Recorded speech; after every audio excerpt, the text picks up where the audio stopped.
DMs આવ્યા હતા કે તમે કેનેડામાં ઇન્ડિયા જેવું માખણ કેવી રીતના બનાવી દીધું, તો એના માટે મેં લીધું હતું આ વ્હિપિંગ ક્રીમ. કેમ કે અહીંયા દૂધમાં મલાઈ તો નીકળતી નથી. નહીં તો આપણે ઇન્ડિયામાં શું હોય, મલાઈઓ ભેગી કરીને માખણ બનાવતા હોઈએ, પણ અહીંયા છે ને આપણે આ મલાઈ લઈ લેવાની છે, મીન્સ વ્હિપિંગ ક્રીમ લઈ લેવાનું છે. 35% વાળું, મેક શ્યોર કે 35% હોવું જોઈએ વ્હિપિંગ ક્રીમ. તો આ મેં લીધું છે. આ મેં કોસ્કોમાંથી લીધું છે. ઇવન આ વોલમાર્ટ સુપર સ્ટોરમાં તો મળે જ છે, પણ વોલમાર્ટનો મને આઈડિયા નથી. તો આ મેં કોસ્કોમાંથી લીધું છે. આને નોર્મલ રૂમ ટેમ્પરેચર પર રાખી દેવાનું. મેં ઓવરનાઇટ બહાર જ રાખ્યું હતું. તો હવે આનો યુઝ કરીને આપણે માખણ બનાવશું. ને આપણે દહીં કેમ જમાવીએ, દૂધ જમાવીએ ને એની જેમ છે ને આને જમાવી દેવાનું છે.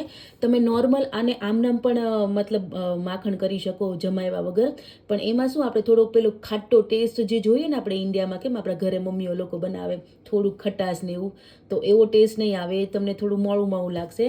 પણ આ જમાવીને આપણે કરશું ને, દહીંની જેમ જમાવીને પછી આપણે માખણ ઉતારશું ને, તો એનો ટેસ્ટ એકદમ ઘર જેવો જ આપણે આવશે. તો હું ઓલવેઝ કરું છું કે દહીં જમાવીને જ પછી એમાંથી માખણ બનાવું. તો મેં અહીંયા બધું વ્હિપિંગ ક્રીમ લઈ લીધું છે. અને મેક શ્યોર કરજો કે રૂમ ટેમ્પરેચર પર હોય, નહીં તો પછી જમતા બહુ વાર લાગશે આયરું. તો એની અંદર છે ને આપણે દહીં લઈ લેવાનું છે. નોર્મલ આપણે દૂધ મેળવીએ ને એમ જ મેળવવાનું છે, કે બીજી પ્રોસેસ લાંબી છે નહીં. અને આને મેળવી દઈશું. હવે આ મલાઈને છે ને આપણે જમવા શું કહેવાય મને ખબર નહીં પડતી, એને પેલું દહીં બનાવવા મૂકી દઈશું. તો એને ગરમ જગ્યા ઉપર તમે મૂકતા હોય તો ગરમ જગ્યા ઉપર, ઓવનમાં મૂકતા હોય તો ઓવનમાં. હું અત્યારે ઇન્સ્ટન્ટ પોટમાં મૂકીશ અને આને 4 કલાક માટે મૂકીશ. વધારે સમય થઈ જાય તો પણ કંઈ પ્રોબ્લેમ નથી. તો અહીંયા મેં ઇન્સ્ટન્ટ પોટમાં નીચે આપણે થોડું પાણી નાખી દીધું છે, અડધો ગ્લાસ જેવું. અને આપણી જે મલાઈ છે એ આપણે અંદર મૂકી દઈશું. હવે એને બંધ કરી દીધું છે અને એને યોગર્ટ મોડ ઉપર આપણે 4 કલાક માટે મૂકી દઈશું. હવે આ જે વ્હિપિંગ ક્રીમ છે ને એમાંથી તમે ઇવન ઘરે ઘી પણ બનાવી શકો. આપણે માખણ બને એનુંમાંથી ઘી બનાવીએ ને એવી રીતના. તો એને શું આપણે જમાવા નહીં રાખવાનું. જેમાં દહીં જમાવીને એવી રીતના મલાઈની દહીં નહીં જમાવાનું. એને ડાયરેક્ટ જ મિક્સરમાં નાખી દેવાનું. પછી થોડી વાર ચાલુ કરી દેવાનું. પછી અંદર ગરમ પાણી થોડું નાખી દેવાનું. અને થોડી વાર કરીને પછી માખણ તમારું રેડી થઈ જાય. તો એમાંથી પછી તમે ઘી પણ બનાવી શકો. તો આનો યુઝ તમે એવી રીતના ઘીમાં પણ કરી શકો.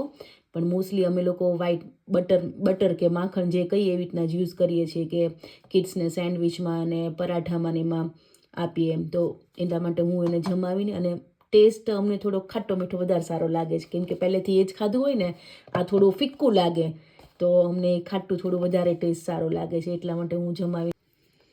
જો આપણી મલાઈ મળીને રેડી થઈ ગઈ છે. હું સવારે મેળવીને ગઈ હતી, તો સાંજે ઘરે આવી ત્યાં સુધીમાં મળી ગઈ હતી. હવે આપણે આને મિક્સરમાં નાખીને ફુર્ર કરી. તો જો મેં અહીંયા નિંજાના મિક્સરમાં કર્યું છે ને 3 મિનિટ થઈ ગઈ છે.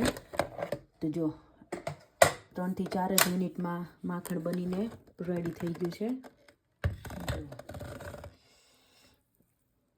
તો મેં અહીંયા જો માખણ અને છાશ બંને અલગ કરી દીધું છે. ને આપણું એકદમ સરસ વ્હાઈટ માખણ રેડી થઈ ગયું છે. ઇન્ડિયામાં હોય ને એવું જ. હવે આને છે ને આપણે ફ્રીજમાં મૂકી દેવાનું, એટલે જામી જાય. જ્યારે ખાવું હોય ત્યારે યુઝ કરી દેવાનું. તો કેવી લાગી આજની માખણની રેસીપી એ મને કહેજો.